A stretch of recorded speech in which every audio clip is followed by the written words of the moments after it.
Police स्टेशनला एकनाथ खडसे आणि त्यांच्या कन्या शारदा खडसे यांच्या विरोधात गुन्हा दाखल झाल्याची माहिती मिळते. हा सगळा प्रकार काय आहे, कोणते गुन्हे दाखल करण्यात आले? एक 82 वर्षाची महिला फिर्यादी आहे. त्यांनी 9 मार्च रोजी आपल्याकडे पोलीस अधीक्षक कार्यालयाकडे अर्ज दिला होता.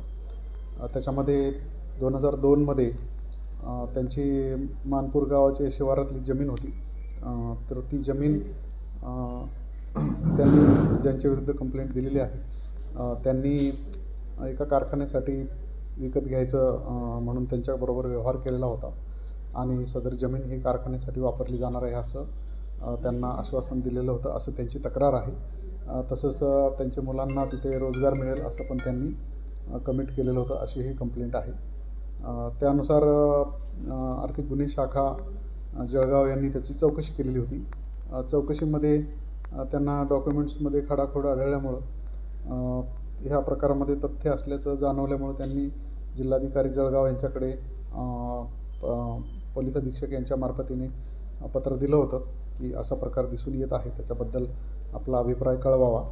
तर त्या जिल्हाधिकारी जळगाव यांनी सदर याच्यामध्ये काही निष्पन्न होत असल्यास आपल्या स्तरावर योग्य ती कायदेशीर करावी असं पत्र दिल्यामुळं काल सदर फिर्यादी यांची फिर्याद घेऊन बोदवड पोलीस स्टेशन इथं हा गुन्हा दाखल झालेला आहे. कोणाकोणाच्या विरोधात हे गुन्हे दाखल झालेले आहेत आणि कोणते गुन्हे दाखल झाले? या गुन्ह्यामध्ये फसवणूक आणि फॉर्जरीचे सेक्शन्सनुसार हा गुन्हा दाखल झालेला आहे. तसंच सदर तक्रारदार हे अनुसूचित जातीचे असल्यामुळं त्याच्यामध्ये सुमोटो जे अमेंडमेंट सेक्शन लागतात ॲट्रॉसिटीचे ते सुद्धा लागलेले आहेत. त्याच्यामध्ये श्री एकनाथराव खडसे, शारदा एकनाथराव खडसे आणि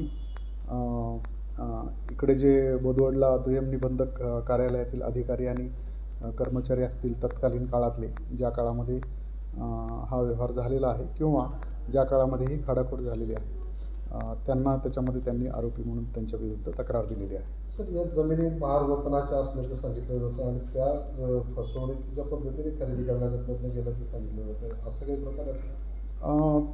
तसं त्यांनी फिर्यादीमध्ये काही नमूद केलेलं नाही. फिर्यादीमध्ये फक्त कमिटमेंट केली की कारखाना होणार आहे इथं आणि मात्र त्यांनी ते वैयक्तिक त्या नावावर नंतर करून घेतलेले आहे, खाडाखोड करून, असं कंप्लेंट आहे. बाकीचे काही इतर डिटेल्स त्यांनी फिर्यादीमध्ये दिलेले नाहीत, पण तपासामध्ये ते क्रॉस चेक आम्ही करणार आहोत. साधारण कधीचं प्रकरण आहे सर? हे साधारण 2002मध्ये हा व्यवहार झाला होता. कंप्लेंट त्यांनी आता दिलेली आहे. फिर्यादी कोण आहे? फिर्यादी याच्यामध्ये चमेलीबाई तुकाराम तायडे म्हणून आहेत, 82 वर्षाच्या महिला आहेत, त्यांनी ही कंप्लेंट दिलेली आहे.